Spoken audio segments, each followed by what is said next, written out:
Hello दोस्तों, नमस्कार। स्वागत है आपके यूट्यूब चैनल ड्रीम स्टडी 99 में। तो दोस्तों, मेरा नाम है संजय और आज हम पढ़ेंगे भाग 5 अनुच्छेद 52 से 51 तक। जो हमारा अनुच्छेद है इसमें किसकी चर्चा किया है? संघ यानी कि जिसे हम बोलते हैं केंद्र सरकार। केंद्र संघ का मतलब होता है केंद्र, ठीक। इसे हम इंग्लिश में बोलते हैं यूनियन। तो इसके बारे में हम बात करेंगे। और इसमें जो आता है, इसमें कौन कौन आता है?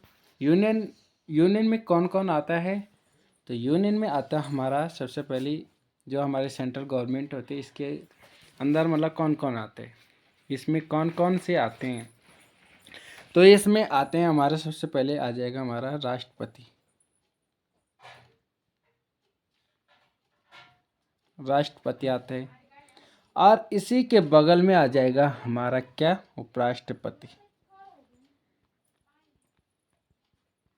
उपराष्ट्रपति, राष्ट्रपति, उपराष्ट्रपति। नंबर 2 इसमें आ जाएगा हमारा प्रधानमंत्री।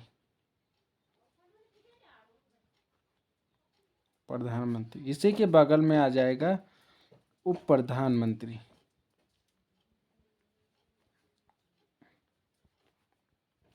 ठीक। तीसरे पे आ जाएगा हमारा महान्यायवादी।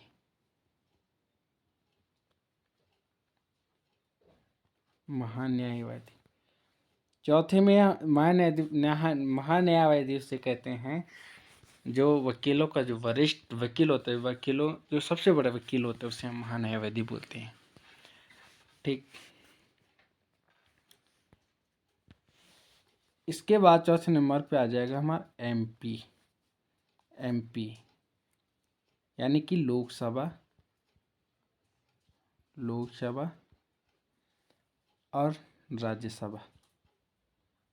लोकसभा और राज्यसभा। तो ये आते हैं हमारे। पांचवे हमारा आ जाएगा संसद।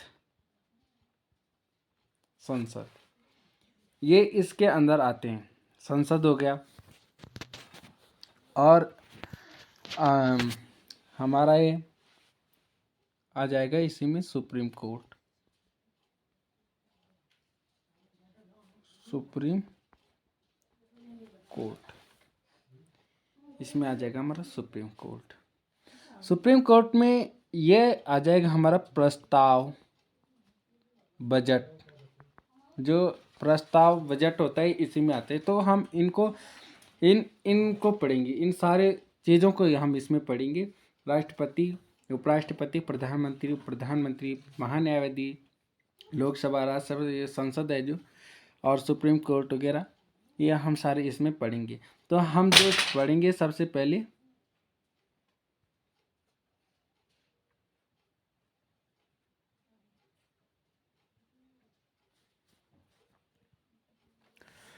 जो सुप्रीम कोर्ट, प्रस्ताव बजट, ये सारे आ जाएंगे इसमें। ठीक। तो यूनिट सेंट्रल जो सबसे पहले हम पढ़ेंगे राष्ट्रपति। पहले हम राष्ट्रपति पढ़ेंगे, फिर प्रधानमंत्री, महान्यायवादी, से थोड़ा संसद, ये सारे हम चीज़ें ये पढ़ेंगे। तो सबसे पहला मेन टॉपिक है हमारा राष्ट्रपति, जो कि हम भारत का प्रथम नागरिक होता है। राष्ट्रपति पढ़ेंगे हम। राष्ट्रपति से हम शुरुआत करते हैं, यानी कि प्रेसिडेंट। प्रेसिडेंट, ठीक। राष्ट्रपति।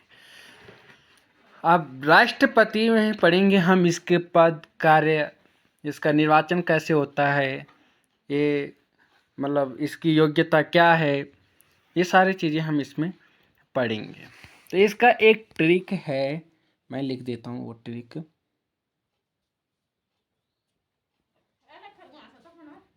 पकानी कोका दुयो दसम। पकानी कोका दुयो दसम।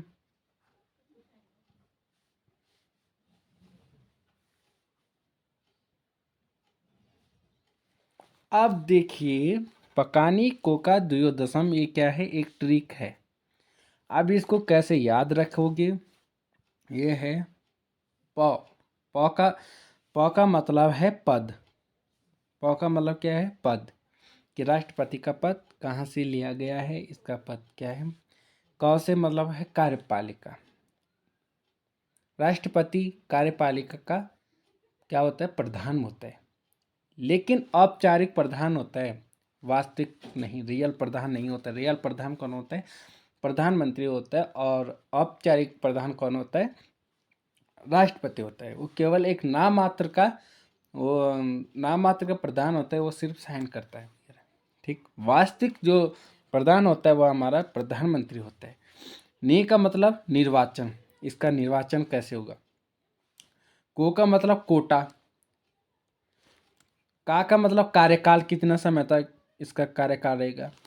दू का मतलब दोबारा ही क्या है, दोबारा इलेक्शन के लिए लड़ सकता है, दोबारा ये राष्ट्रपति बन सकता है। ठीक। यो का मतलब योग्यता, इसकी योग्यता क्या क्या है। द का मतलब इसकी कंडीशन, जो शर्तें हैं इसकी कंडीशन क्या क्या है। और सौ का मतलब शपथ, जब चुनाव जीता जाता है तो इसका शपथ कैसे होता है। ठीक। महाभियोग, मौ का मतलब महाभियोग। तो ये सारे चीज़ों को हम इसमें कवर करेंगे। और इसमें जो अनुच्छेद हैं,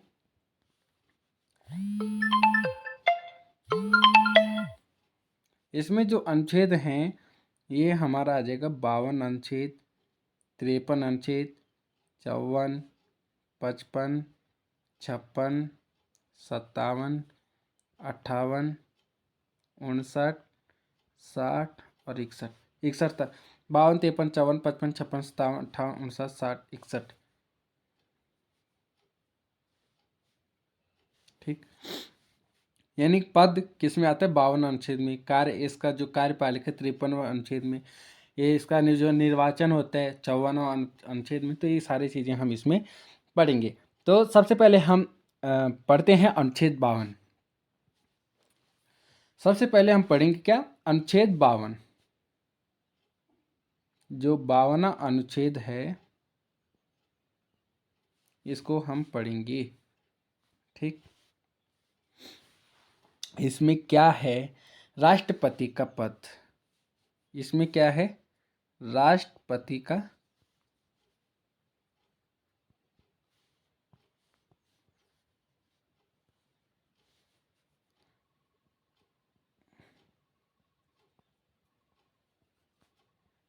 राष्ट्रपति का पद। अब राष्ट्रपति का पद है, ये कहाँ से लाया गया? राष्ट्रपति का पद कहाँ से लाया गया? ब्रिटेन से, यानी कि यूनाइटेड किंगडम जिसे हम बोलते हैं, यूनाइटेड किंगडम, ब्रिटेन। ब्रिटेन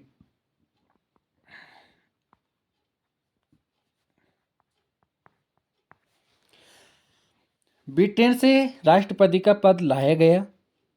और ये किसके समान होता है? ब्रिटेन की महारानी। जो राष्ट्रपति का पद होता है भारत में, जो राष्ट्रपति का पद है ब्रिटेन की महारानी के समान होता है। ब्रिटेन की जो महारानी है उसके समान होती है। ठीक है। राष्ट्रपति का पद इतना समझ गया। राष्ट्रपति का पद कहाँ से लाया गया? ब्रिटेन से लाया गया। ब्रिटेन की महारानी के समान होता है हमारे राष्ट्रपति का पद। इतना आपको ध्यान रखना है। और जो 53वां अनुच्छेद है, अनुच्छेद 53, इसमें क्या है? कार्यपालिका। इसका काम कैसे होगा? कार्यपालिका को हम बोलते हैं एग्जीक्यूटिव। कार्यपालिका को इंग्लिश में क्या बोलते हैं? एग्जीक्यूटिव। और जो कार्यपालिका, इसके कार्य जो हैं, इस कार्यपालिका का जो क्या होता है, ये वास्तविक प्रधान। वास्तविक, जो वास्तविक शक्ति होती है, वास्तविक शक्ति ये किसके पास होती है? प्रधानमंत्री के पास। सारा काम कौन करता है? प्रधानमंत्री कराता है। लेकिन जो औपचारिक प्रधान होता है वो कौन होता है? राष्ट्रपति। औपचारिक प्रधान, यानी कि ऑफिशियल जो पावर होती है वो किसके पास होती है? राष्ट्रपति के पास। राष्ट्रपति केवल एक नाम मात्र का प्रधान होता है, क्योंकि ये सिर्फ नाम मात्र का, सारी चीज़ें जो काम करते हैं वो किसकी उस पे होते हैं, प्रधानमंत्री। प्रधानमंत्री एक वास्तविक शक्ति किसके पास है, वास्तविक जो रियल पावर है वो किसके पास है, प्रधानमंत्री के पास। और औपचारिक ऑफिशियल पावर किसके पास है, राष्ट्रपति के पास। ठीक, जैसे 370 को हटाया किसने, अमित शाह ने, लेकिन 300 अमित शाह ने हटा दिया उसको। 370 जो धारा थी वो अमित शाह के कहने पे हट गई थी, नहीं। जब तक राष्ट्रपति ने उस पर साइन नहीं किया तब तक वो हटा नहीं, जब राष्ट्रपति ने उस पर साइन किया तब हटा। ये एक वास्तविक, यानी कि वास्तविक शक्ति किसमें होती है, प्रधानमंत्री, औपचारिक प्रधान, ये केवल क्या करते हैं, साइन करते हैं, राष्ट्रपति। समझ गए। अब करते हैं हम अनुच्छेद, क्या हो गया, अनुच्छेद 54। जो अनुच्छेद 54 है इसमें क्या है, निर्वाचन।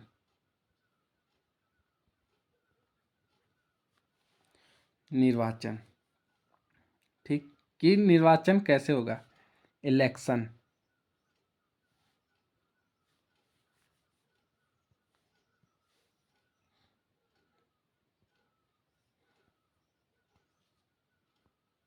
इसमें होगा निर्वाचन, यानी कि इलेक्शन, कि जो राष्ट्रपति है, राष्ट्रपति का इलेक्शन कैसे होगा। ठीक, तो जो हमारा राष्ट्रपति है इसका इलेक्शन कैसे होता है, कौन कौन इसमें वोट देते हैं, तो अभी इसमें समझते हैं। जो राष्ट्रपति का इलेक्शन होता है एक निर्वाचन आयोग करवाता है। नंबर 1 पॉइंट है निर्वाचन आयोग। जो राष्ट्रपति का चुनाव कौन कराता है, एक निर्वाचन आयोग कराता है। नंबर 2 है निर्वाचक मंडल, यानी कि निर्वाचक मंडल। अब निर्वाचक मंडल क्या है, निर्वाचक मंडल में कौन कौन आते हैं, तो इसको समझते हैं। एक देश है, ठीक, माने कि एक देश है, इस देश को चलाने के लिए क्या होता है, संसद।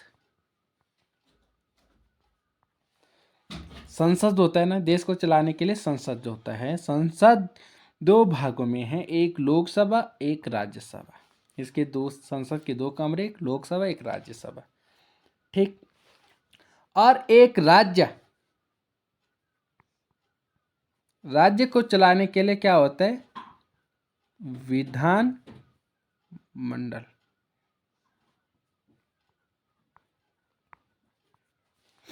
विधानमंडल, ठीक।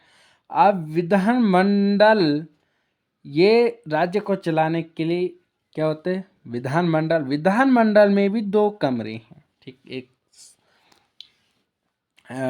एग्जाम्पल के तौर पे समझा रहा हूँ। एक होता है हमारा विधानसभा और एक होता है विधान परिषद, ठीक, समझ गए। एक होता है क्या, विधानसभा विधान परिषद।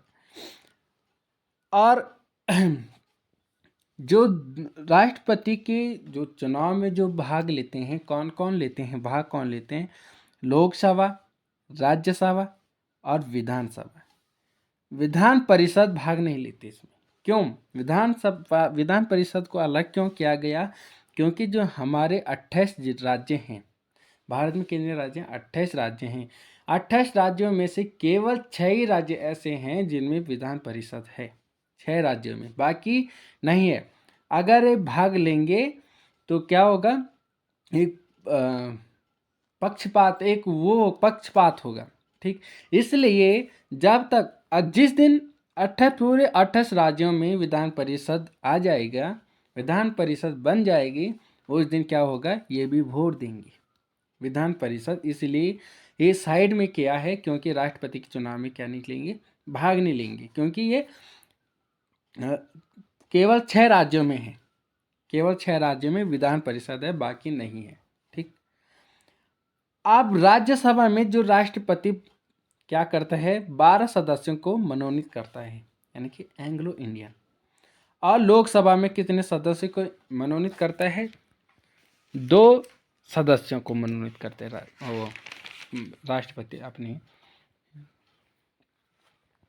अपने मन से चुनता है, अपने उसे, इनका निर्वाचन, इनका इलेक्शन नहीं होता है, इनका चुनाव नहीं होता है। जो 12 सदस्य राष्ट्रपति चुनता है अपनी मर्जी से चुनता है कि किसी को भी चुन सकता है कि कोई कला के क्षेत्र में, कोई विज्ञान के क्षेत्र में, किसी को कि आप एक कला के क्षेत्र में एक जैसे मतलब अब सचिन तेंदुलकर को चुना था एक बार, रेखा है जो उसको चुना था, जो हमारी हीरोइन है। जैसे मतलब कोई हीरो है, हीरोइन है, इनको चुन देता है। कोई खिलाड़ी है, कोई इनको चुन लेता है। कोई कला के क्षेत्र में निपुण है, उसको चुन लेता है। कोई विज्ञान के क्षेत्र में अच्छा है तो उसको चुन लेता है। अपनी मर्जी से जिसको चाहे राष्ट्रपति चुन सकता है। राज्यसभा में कितने मनोनीत करते हैं, 12 सदस्य को मनोनीत करते हैं, यानी एंग्लो इंडियन। और लोकसभा में 2। अब एंग्लो इंडियन क्या है, एंग्लो इंडियन क्या होते हैं, जो पहले हम क्या थे, यूरोपियन की गुलाम थे। यहाँ पे कौन थे, यूरोप थे। सबसे पहले पुर्तगाली थे, फ्रांस थे, डच यहाँ रहे, ब्रिटिशों के हम अधीन थे, तो इनका यहाँ राज था। जो इन्होंने यूरोपियन ने, जो पहले हम गुलाम थे, तो 1947 से पहले हम आज़ाद नहीं थे, तो इनके गुलाम थे हम, ब्रिटिशों के, डचों के, पुर्तगालों के। तो इन्होंने जो हमारे यहाँ शादी किया, भारत की महिलाओं से शादी की, फिर जो उनके जो वंश हुए, और 1947 में जब भारत आज़ाद हुआ तो सब यूरोपियन अपने यहाँ चले गए, अपने अपने घर चले गए। ठीक है, अपने बच्चों को छोड़ के, अपने बीवी बच्चों को यहाँ छोड़ दिया, क्योंकि वो भारत के थे, तो उनको यहाँ छोड़ दिया और अपने आप चले गए यूरोप। तो जो वो हैं, जो उन्हें कहते हैं, जो मतलब यूरोपियन, जो यूरोप थे, उनके जो बेटे थे, तो उन्हीं को हम क्या कहते हैं, एंग्लो इंडियन। माता उनकी भारतीय, पिता उनका यूरोप का, तो इन्हें हम क्या कहते हैं, एंग्लो इंडियन कहते हैं। तो इन्हीं को क्या करते हैं, चुनते हैं हमारे राष्ट्रपति जी। ठीक, तो कौन कौन वोट देते हैं, लोकसभा, राज्यसभा और विधानसभा, तीनों। लोकसभा, राज्यसभा, विधानसभा। विधान परिषद वोट नहीं देंगे, और ये एंग्लो इंडियन 12 सदस्य हैं, ये भी वोट नहीं देंगे। और ये 2 सदस्य राज्यसभा में हैं, ये लोकसभा में है, ये भी वोट नहीं देंगे।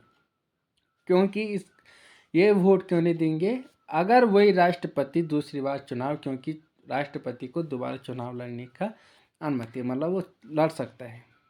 ठीक है, ये अधिकार है उसका कि वो दोबारा चुनाव भी लड़ सकते हैं। तो ये 12 सदस्य और 2 सदस्य, यानी कि 14 सदस्य हैं जो विधानसभा में, ये क्या करेंगे, उसी राष्ट्रपति को क्या देंगे, वोट देंगे।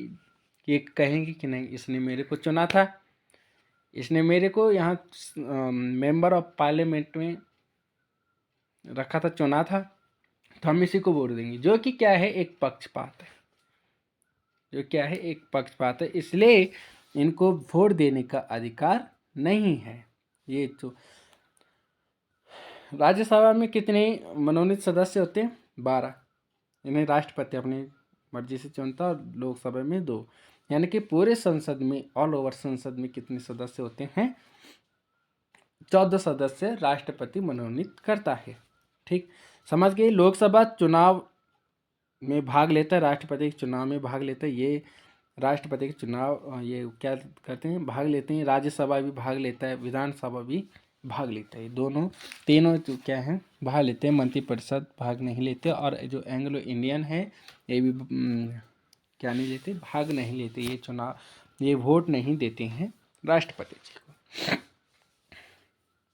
ठीक, और जो तीसरा पॉइंट है कि राष्ट्रपति का चुनाव कैसे होता है, अप्रत्यक्ष, यानी कि इनडायरेक्ट। अप्रत्यक्ष रूप से होता है। अब अप्रत्यक्ष क्या है, प्रधानमंत्री का चुनाव कैसे होता है, एक प्रत्यक्ष रूप में होता है, क्योंकि उन्हें सीधा जनता चुनती है। लेकिन जो राष्ट्रपति का चुनाव होता है तो ये कैसे होता है? अप्रत्यक्ष। अप्रत्यक्ष मतलब हमने चुना मेंबर ऑफ पार्लियामेंट, हमने मेंबर ऑफ पार्लियामेंट बनाया, संसद के सदस्य को चुना, विधानसभा के सदस्यों को चुना, जो हमारे विधायक होते हैं, एमएलए होते हैं, इनको हमने चुना। ठीक है, संसद के सदस्यों को हमने चुना और विधानसभा के सदस्यों को हमने चुना। और वो कहते हैं, जो संसद के सदस्य होते हैं और विधानसभा के सदस्य होते हैं, वे कहते हैं कि तुमने हमको चुना, अब हम तुम्हारे लिए राष्ट्रपति चुनेंगे। और वही लोग हमारे लिए क्या करते हैं? राष्ट्रपति चुनते हैं, क्योंकि जनता का उसमें कोई वो नहीं होता है। जनता राष्ट्रपति को वोट नहीं देता है। जनता ने क्या चुना? संसद के सदस्य चुने, विधानसभा के सदस्य चुने, और वो क्या करते हैं? वो हमारे लिए क्या करते हैं? राष्ट्रपति चुनते हैं। तो इसे हम इनडायरेक्ट यानी कि अप्रत्यक्ष चुनाव कहते हैं। और जो प्रधानमंत्री होते हैं वो डायरेक्ट जनता के द्वारा चुने जाते हैं। डायरेक्ट हम जो हमारे लिए प्रधानमंत्री होता है, जनता के विकास के लिए प्रधानमंत्री होते हैं, और राष्ट्र तो उन्हें खुद क्या करता है? जनता चुनते है। उसे हम क्या करते हैं? डायरेक्ट प्रणाली यानी कि प्रत्यक्ष रूप से। अब चौथा आता है हमारा एकल संक्रमणीय। एकल संक्रमणीय पद्धति। अब एकल संक्रमणीय पद्धति क्या है? और अनुपातिक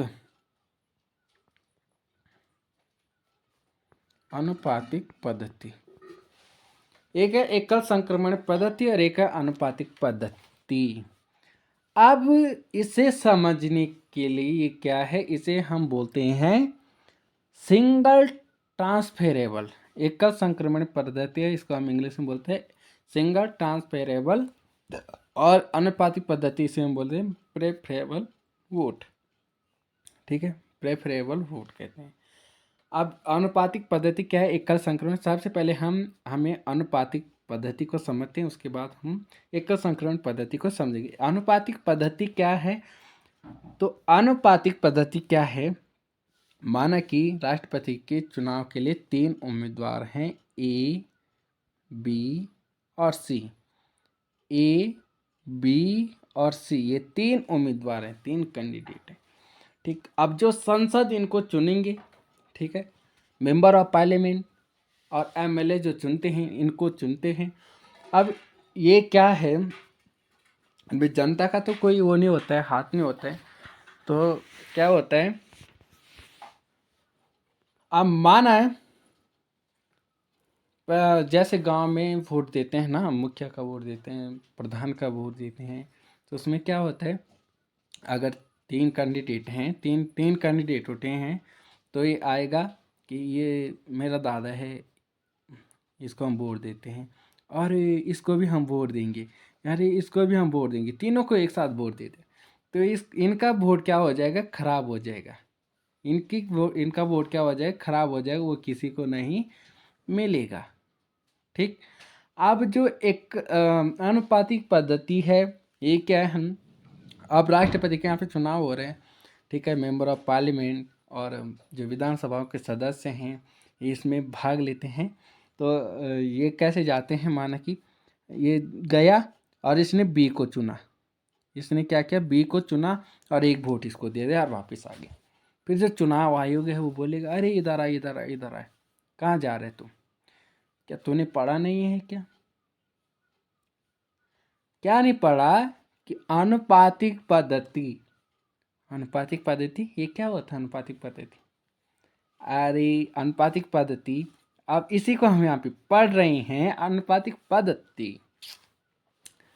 अब ये उस आयोग ने कहा कि तूने ए को भी चुनना, सी को भी चुनना, बी को, सबको वोट देना। तूने अपना पहला वोट एक बी को दे दिया, पहला प्रेफरेंस तूने बी को रखा, ठीक है। दूसरे पे किसे रखेगा और तीसरे पे किसे रखेगा? अगर बाय चांस बी अगर नहीं बनेगा तो दूसरे नंबर पे आप किसको बनाना चाहोगे? अगर दूसरे नंबर वाला भी नहीं बना तो तीसरे नंबर पे आप किसको बनाना चाहिए? ये प्रेफरेंस देना पड़ता है। तो उसने कहा कि 2 नंबर पर, दूसरे नंबर पर मैं ए को रखूँगा, तीसरे पे मैं सी को रखूँगा।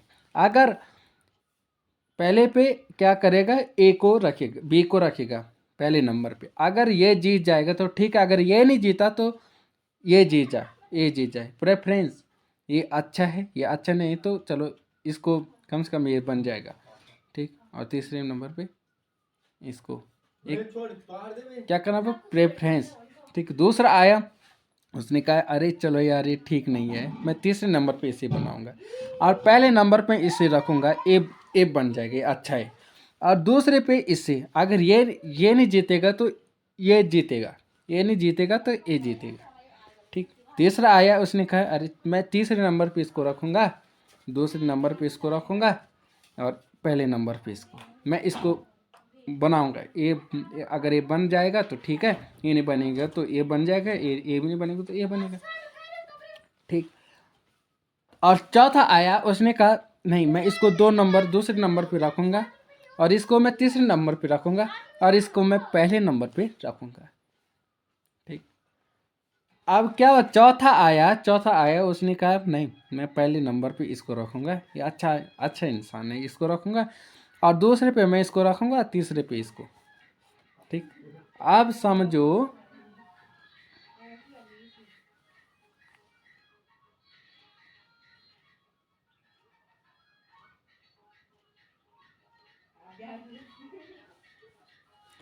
ठीक है। अब क्या है,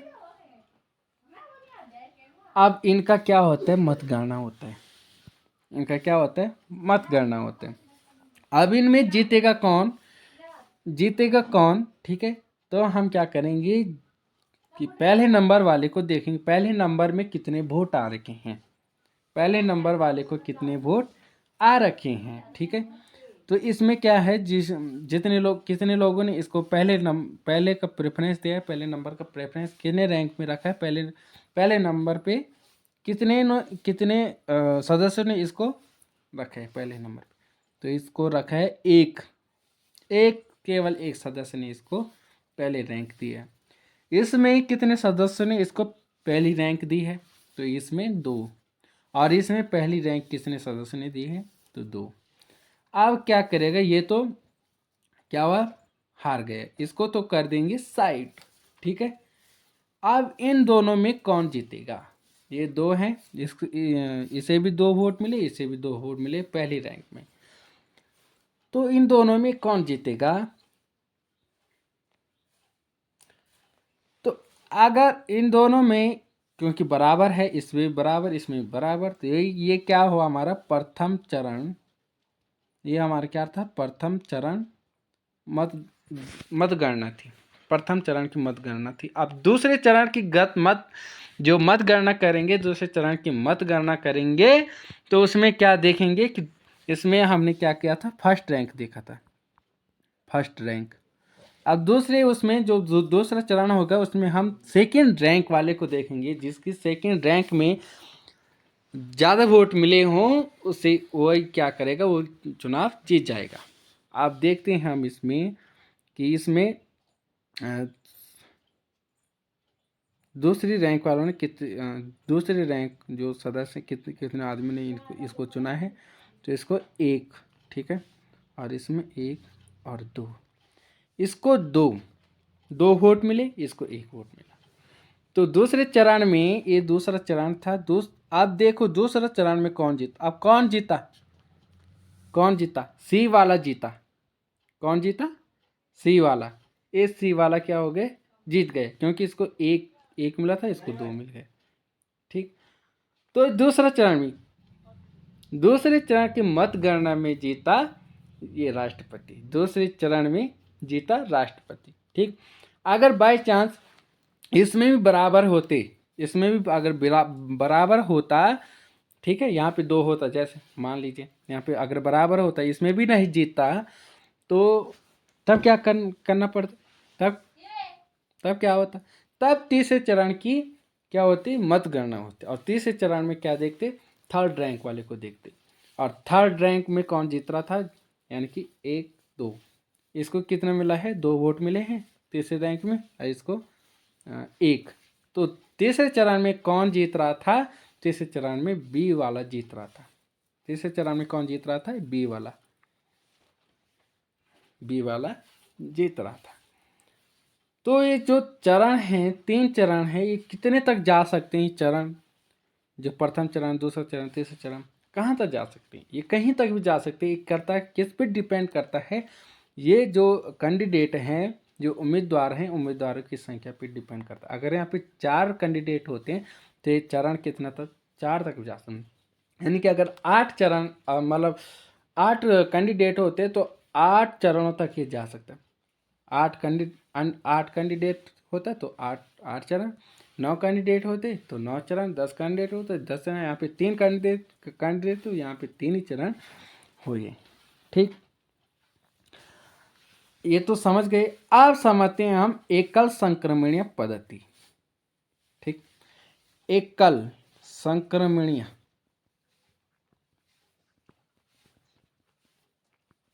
पद्धति। एकल संक्रमणीय पद्धति क्या है? कि ऐसा व्यक्ति जो पहले ही चरण में फेंका गया हो, जो पहले ही चरण में फेंका गया हो और उसके जो सारे वोट है, उसके जो जितने भी वोट हैं उन्हें लेकर दोनों जो और कैंडिडेट है उनमें क्या करें? बराबर बांट दें। जैसे इसमें क्या है? इसमें ये 2 कैंडिडेट थे, इसको पहले ही चरण में क्या कर दिया गया? फेंका गया। किसको? ए वाले को क्या क्या कर दिया? पहले ही चरण में फेंक दिया गया। अब जो एकल संक्रमण पद्धति ये कहती है कि जिसको पहले चरण में फेंका गया, यानी कि इसको ए वाले को फेंका गया और इसके जो जितने भी वोट है, इसके जितने भी क्या हैं? वोट हैं, जितने भी वोट मिले, इन दोनों में क्या कर दिया जाए? बराबर बराबर बांट दिया जाए। इसी को क्या कहते हैं? एकल संक्रमण। कि तू तो पहले ही चरण में फेंका गया, तू तो हार गया, लेकिन कम से कम जो दूसरा कैंडिडेट है वो तो बहुमतों से जीते, उसे तो ज़्यादा वोट मिले, तो इसलिए इसके जो सारे वोट हैं इनको आपस में बांट दे। अब जो फिर जीतता है उसी के सरकार वही राष्ट्रपति बनता है। तो ये हमने क्या किया? इसमें पढ़ा।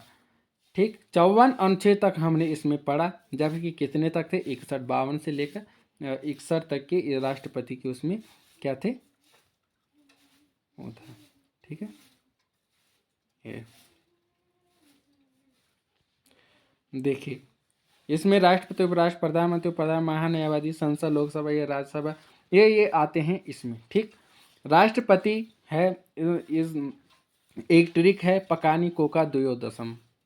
ठीक है, 52, 53, 54, 55, 56, 57, 58, 59, 60, 61 तक के राष्ट्रपति का जो जितने भी वो है, ये इसके कार्य हैं, इसका पद है, इसका कोटा कितना है, इसका कार्यकाल कितना है, इसका जो कंडीशन है, ये सब पद है, महाभियोग कब लगता है, इसके बारे में हम सारे पढ़ेंगे। 54 तक हमने क्या कर दिया? यहाँ तक हमने कंप्लीट कर दिया।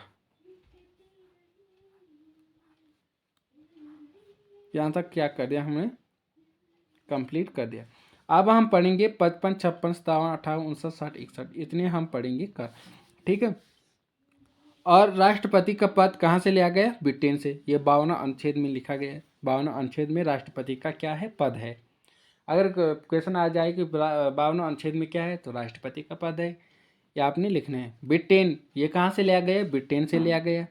ब्रिटेन की महारानी की सम्मान के समान है, क्या है? जो भारत का राष्ट्रपति का पद क्या होता है? ब्रिटेन की महारानी के समान होता है। ठीक है, अनुच्छेद 53 में है कार्यपालिका, यानी कि जो वास्तविक शक्ति किसके पास होते हैं? प्रधानमंत्री के पास होते हैं। औपचारिक शक्ति किसके पास? राष्ट्रपति की। ये केवल क्या करता है? साइन वगैरह करता है बस। बाकी सारे जो कार्य करता है वो किसके कार्य करते हैं? वो प्रधानमंत्री करते हैं। ठीक है, 54 में निर्वाचन है कि इनका इलेक्शन कैसे होगा? निर्वाचन आयोग इसमें कौन कराता है? इसका आयोग निर्वाचन आयोग कराता है राष्ट्रपति का चुनाव। निर्वाचक मंडल, इसमें क्या आते हैं? संसद आते हैं और विधानसभा आते हैं। ठीक है, जितने भी राज्यों की सभा हैं, इनके जो विधान सभा के सदस्य हैं वो इसमें वोट देते हैं। लोकसभा, राज्यसभा वोट देते हैं। और जो एंग्लो इंडियन जो राष्ट्रपति जिन्हें मनोनीत खुद अपनी मर्जी से मनोनीत करता है, वो वोट नहीं देंगे इसमें। ठीक है, और क्या है अप्रत्यक्ष, अप्रत्यक्ष प्रणाली यानी कि अप्रत्यक्ष रूप से चुने जाते हैं। हमारे जो राष्ट्रपति होते हैं अप्रत्यक्ष रूप से चुने जाते हैं। एकल संक्रमण पद्धति, अनुपातिक पद्धति हमने बता दिया आपको, ठीक है, इसके एग्जाम्पल्स। तो दोस्तों मिलते हैं कल, आज के लिए इतना ही बहुत, और कल पढ़ेंगे हम 55, 56, 57, 58 जितने भी अनुच्छेद हैं वो पढ़ेंगे हम राष्ट्रपति का। तो अगर वीडियो अच्छी लगी हो तो लाइक शेयर कमेंट जरूर करिएगा और चैनल को सब्सक्राइब जरूर कर दीजिएगा। तो जय हिंद दोस्तों, जय हिंद।